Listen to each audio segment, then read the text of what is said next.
It's Jarius the Aquarius with my relatable revival. Hello and welcome, my fellow star sisters and brothers. Grand Rising, everyone. I hope everyone's having a wonderful 2025 so far, even though it's day 2. But I'm wishing and I'm sending much love and light and healing, absolute healing, and, truth, to all my, my soul tribe out there. I love you guys. Keep your head up. Today, I want to talk about the Orion Black League of Resistance, or the Orion Black League, the Black League of Orion, and basically what their intention was, their motive, and their agenda was, how that kind of plays out in Earth right now, how the karmic Orion signature is happening here on Earth. Not kinda, it is playing out within humanity, and I'm bringing some evidence forth. I am sourcing the ascensionglossary.com. Funny, I tried to do the chat GBT, and it wouldn't I looked up the Orion Black League, and it kind of just gave me, fiction and conspiracy, and told me to give it more information so it could find more information for me. Which is funny because once we get into later on in the video, I'll talk about how the Orions had become so, the negative ones had been so consumed by AI. So I just thought that was funny that, AI generated system wouldn't know much about an Orion thing, right? And then I'm using The Prism of Lyra, the book by Lisa Royale and Keith Priest, and then the Ascension Glossary. Oh, I already said the Ascension Glossary, and then I mean A Gift from the Stars by Elena Danan. Those are my sources. I'll put them in later in the video. We're gonna get into basically, who are the Black League, what was their intentions, what was their lesson basically. We'll get into a little bit of who the Orion Christ was, who came to help awaken the Orion citizens. So basically all my Orion babies, all my Orion star seeds, if you've had a lot of lifetimes in Orion, if you have Orion within your galactic chart, some of this may resonate, but this is mostly based on the topic of the Black League of Resistance, but there is there is some good Orion galactic history. I'm going to be reading an intro from the ascensionglossary.com about the Orion Black League, because really she sums it up pretty good here, and we'll get into more of the details. I'll break it down with more information, but here is a good brief statement of what the Orion Black League was. So it is a well-known term used to describe the resistance during the intergalactic Orion Wars. So I've also heard it been called the Orion Black League of Resistance as well, the Black League of Resistance, the Black League Resistance of Orion. So the intergalactic Orion War started off as a war between two parties. They were the Empire on one side, and you got the Armies of Light on the other. Later on, the rebels also entered the scene as the third party. Some authors used the quote-unquote the Black League to indicate the troops of the Empire.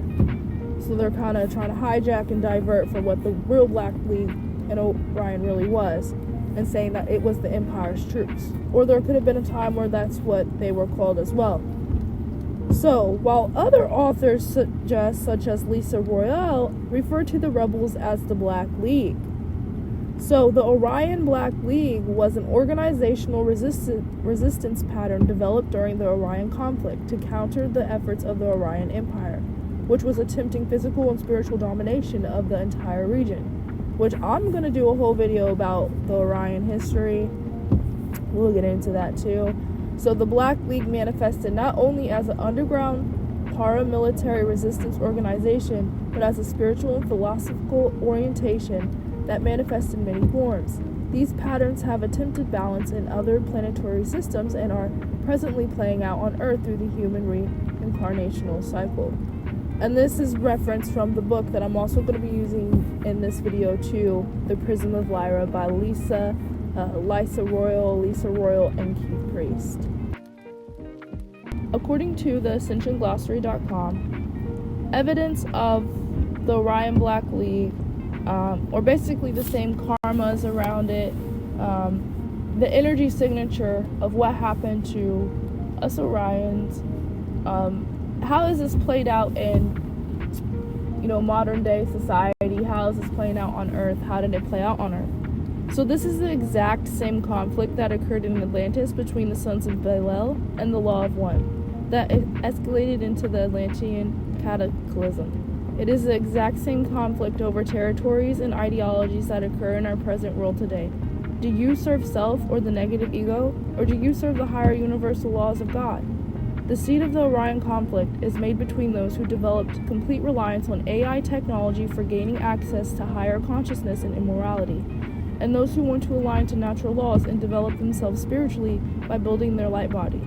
This conflict has played out for eons of time in a most destructive and disturbing manner. There were essentially three groups that formed. These three groups were the dominators or the victimizers. So you got group 1, the dominators or the victimizers, group 2, the victims, group 3, the resistance. This is the basis of the victim-victimizer mind control and psychotronic warfare that is used on the planet today to influence these traumatic war memories in the human being's unconscious mind. Without these galactic memories in the conscious mind awareness, many people are mind controlled to play the same archetypal roles from hidden human history over and over again, destined to repeat them into total self-destruction. So, the dominators, victimizers were the Orion Empire. The Orion Black League was the resistance to this evil domination of the Orion Group Reptilian Empire, and yet many became just like their oppressors as they justified war and killing in the process of the resistance. So, the movie Star Wars was actually based upon the Orion conflict. The Empire attempted to dominate mentally, emotionally, technology, and even devise ways to mind control using the psychic arts or consciousness for an evil purpose. There were apparently a great spiritual Christ avatar that came forward and awakened the Orion people to teach the law of love and forgiveness. This facilitated the beginning of a mass awakening for the civilization. There are parts of the Orion system that have awakened and parts that are still trying to dominate. The groups still trying to dominate other planets that are located in the Orion system are mostly the reptilian races. So continuing to read from the chapter A Galactic Creation Story on 93 of the Prism of Lyra, this goes in with the evidence, and this is also going to talk about who were the Black League from a different perspective, but basically the same thing. So remember where the Orion civilization came from, pagan mysticism. Jedis are very real memories of your heritage. They are almost perfectly remembered in your mythology. They were also portrayed in Frank Herbert's Dunn mythology as the underground freedom fighters called the Freemen. It was the same idea. So this is kind of evidence on Earth of the Orion energy signature playing out here. And like I mentioned with Darth Vader's empire, you had the people who were being oppressed and kept disempowered, and then at time moved on, you had a third faction, which were the freedom fighters. These freedom fighters would be likened to the Jedi in your Star Wars mythology. Continuing on page 93 of the Prism of Lyra, and the second paragraph, there was a huge lesson here. Orion's freedom fighters, referred to as the Black League, had the purest of intentions to free the people and bring sovereignty to all, to teach everyone the connection to Source. They felt that the way to fight fire was to use fire, so in their battles with the Empire, they would simply use the same techniques used by the Empire, which of course only generated a bigger fire. It was truly a no-win situation. You cannot ever fight fire with fire and expect that you will get peace as a result. We're going to give you imagery that may trigger some of your memories. Some of the planets in the Orion system were very desert-like. They had series of caves and underground tunnels that were mostly formed by lava. Some of them were built. The Black League lived, bred, and had a society in these series of caves. In the Dunn mythology, this is expressed through the Freeman Society, which is a direct Black League memory. Your memories come out in your fiction, so keep your eyes open. So continuing, the Empire never really had an idea of how many Black League members there were. They didn't realize for a long period of time that it was a whole society and the population was huge. They were doing all sorts of spiritual practice to disengage the Orion net. So the Orion net is this electromagnetic net that was put around Orion to basically entrap the souls, kind of like what's going on here in Earth, where they call it quote-unquote prison planet, where we're constantly reincarnating. Basically, that's what happened in Orion.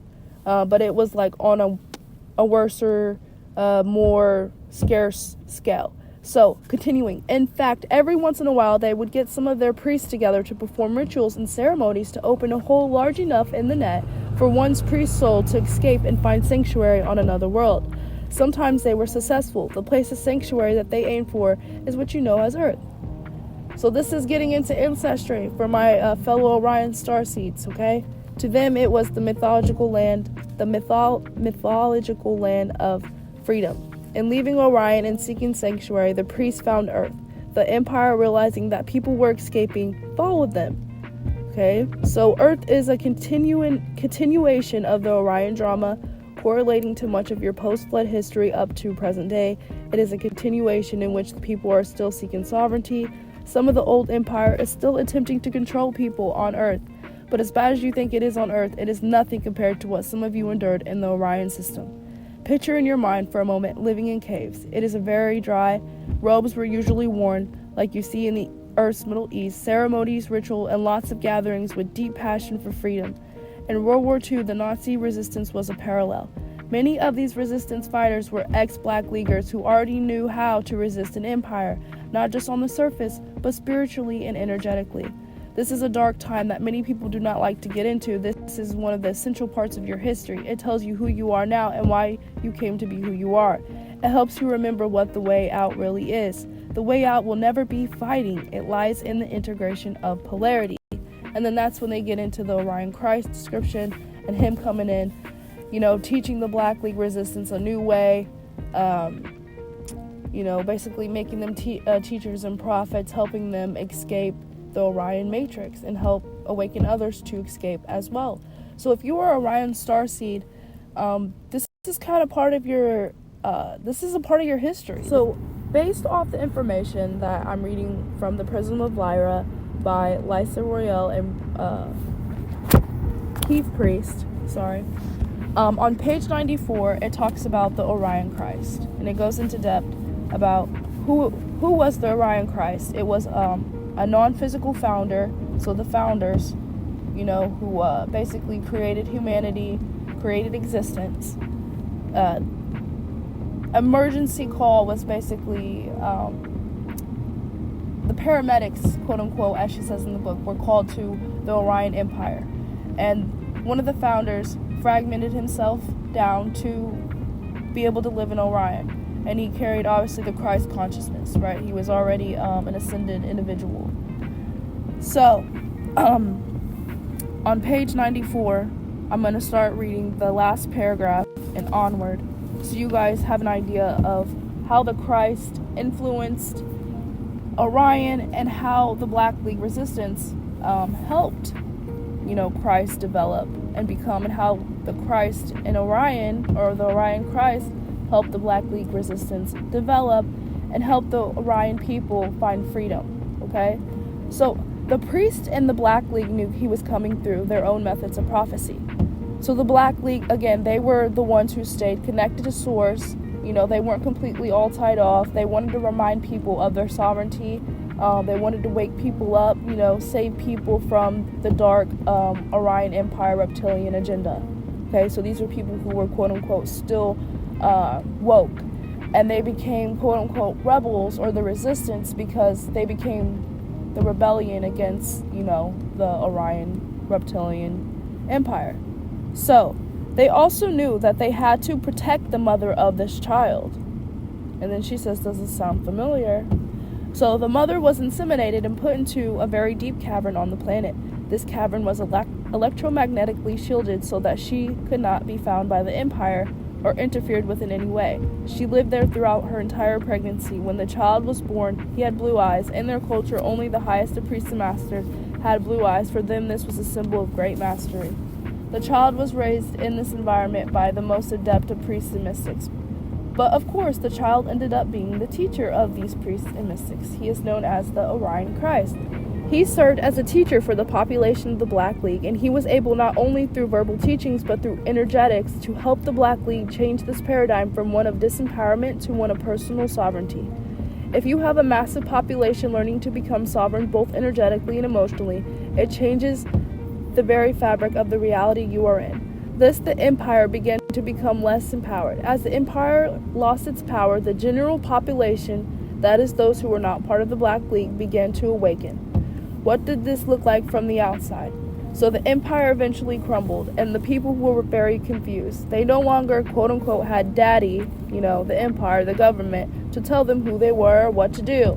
There was a period of unrest and confusion. At this point, the Black League came out from the caverns and began to be the teachers. The Orion Christ ascended when it was time. So reading a little bit more from the Ascension Glossary about the Orion Black League resistance, which I think is important. So this kind of goes in with the slide of freedom. So, do they ever get to freedom? Do they ever get to escape this hell that they're living in? So Orion humans that were originally from Lyra formed the resistance against the reptiles called the Orion Black League. Later, this group escaped Orion and traveled to Tiamat. So this was the higher octave of Maldek. So Maldek is now our asteroid belt in our planet, okay? So they traveled to Tiamat, the planet that was originally inhabited by the etheric Syrians. So the etheric Syrians were the original guardians of the planet Tiamat, but they were enduring evolution cycles in order to assemble the planetary DNA that would allow them to fully incarnate into the physical matter of the planet. So through several stages of evolution cycles, the plan was to generate more dense physical bodies that were merged with the planetary consciousness core magnetism that is required in order to fully protect the planet. In the earlier stages of evolution, the etheric Syrians embodied into citation lines, so like whales, dolphins, forming into aquatic bodies that are similar to the dolphin and whales on Earth. Before this process of fully embodied physical incarnations was made possible, the Nibiruian reptilians destroyed Tiamat, exploding the planet into shattered pieces, and some of those pieces became compacted within the body of the Earth before it was prepared for hosting life on its surface. Okay, so that's part in the freedom, right? That's how some of these Orion souls escaped. But that again ties back into the evidence of the Black League karma, of the Orion, karmic energy signature that plays within humanity on Earth here today, that came to our galaxy, and then, now we're dealing with it on Earth. Awesomeness if you stayed to the end. If any of this resonated, please leave a like or a comment. This is interesting for me to do because like I said, I was an Orion star seed. I had many lifetimes in Orion. So I kind of exist in Orion in a scheme of time, right? Outside the scheme of time. So it was near and dear for me when I found this information. And I immediately, the first person who came to my mind when I thought of the Black League resistance, I thought of Tupac. Yeah, the Black Panther Party is different, but it kind of had a similar feel and thrill to intention behind it. And if anyone knows about Tupac, a fan of Tupac, or knows anything about his story, he was, kind of pushed. He was meant to push a certain agenda, but he was all about, the truth. He was all about, black rights, people waking up, remembering who they were, standing in their power, remembering their sovereignty. He was totally, F the system, F the government. He was woke like that. Like, he understood that, that these governments and things weren't for us. And that would definitely correlate with a past life in Orion as a freedom fighter. And I definitely watched the video by Debbie Solores where she did an Akashic reading on him, and she confirmed that. I watched that, but then when I read about the Black League resistance, he instantly came to my mind. And then I'm dissecting what I do know about his life, and it's like ding, ding, ding. So he's a good example of, kind of what the Black League, people who were in that energy in Orion, kind of how it played out, how they played out, how their life manifested in a way. But thank you so much for staying to the end of this video. I'm done blabbing. I'm done going on and on. I hope everyone has a wonderful day, a wonderful week, or whenever I talk to you again. I love you guys. I'm sending much love and absolute healing to you guys.